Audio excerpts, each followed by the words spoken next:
Bideo honen bitartez, izena nola eman erakutsiko dizugu pausoz pauso. Ez ere egiten hasi aurretik, garrantzitsua da informazio guztia ondo irakurri eta ulertzea. Har ezazu tarte bat horretarako.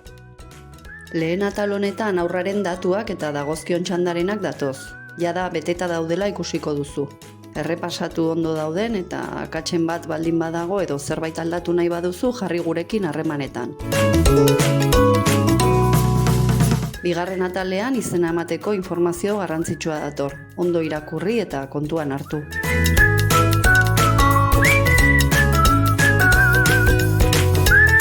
Ondoren, izen ematearen datuak bete behar dituzu, edo haurraren arduradunaren datuak, eta eman behar diren baimenak.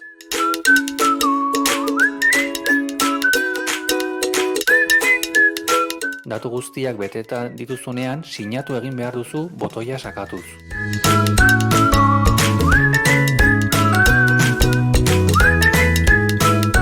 Kontuan izan, sinatzeko zure baku edo ziurtagiri digitala beharko duzula. Prest izan zure nan zenbakia, pasahitza, koordenadak eta telefonoa, kodea bidaltzen badizute. Pauso hau behin baino gehiagotan egin beharko duzu prozesua amaitu arte. Osasun fitxaren atalean haurraren osasunari buruzko informazioa eman behar duzu. Alergiak, gaixotasunak, txertoak eta bar. Horretarako sakatu osasun fitxa jartzen duen botoia eta sartu barrura. Hasi aurretik prest izan haurraren osakidetzako txartela. Hemen ere aurrekoan bezala amaitzean sinatu egin beharko duzu.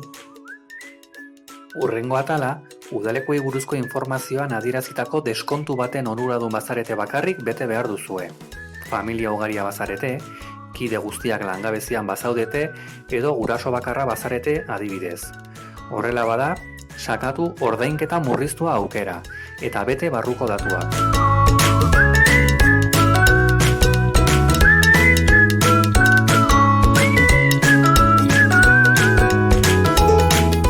Ordainketa egiteko ordainketa pasabide aukera erabili behar duzu. Hori egiteko modu desberdinak daude. Online bidez, hemen, plataforma honen bidez, ordainketa egin aukeratu eta barruan, zure banku aukeratu eta jarraitu pausoak. Kutxa zainetan ere egin dezakezu ordainketa, ordainagiriaren ordainketa aukera erabiliz, zure banku digitalaren bidez edo presentzialki bankura joanez. Izen ematea amaitzeko, aurkeztu beharreko dokumentuak erantsi behar dituzu. Aukera bakarra izango duzu, hau da, gaizki eginez gero ezin duzu zuzendu. Beraz, eskatzen dizuna ondo irakurri eta dokumentuak prestatuta izan itzazu. Kontuan izan bidali genizuen mezu edo eskutitzean zehaztuta daudela zein diren igo beharreko dokumentu horiek. Badaude aukera batzuk, baimenak ematen zoazen heinean hemen jada azalduko direnak. Adibidez, izen emateko orria, gurasoen baimena eta mediku fitxa.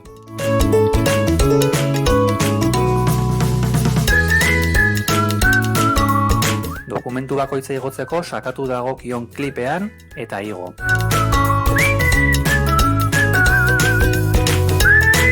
Izen ematea ondo egin bada, hemen, inskripzioa jartzen duen lekuan inskribatuta jarriko du.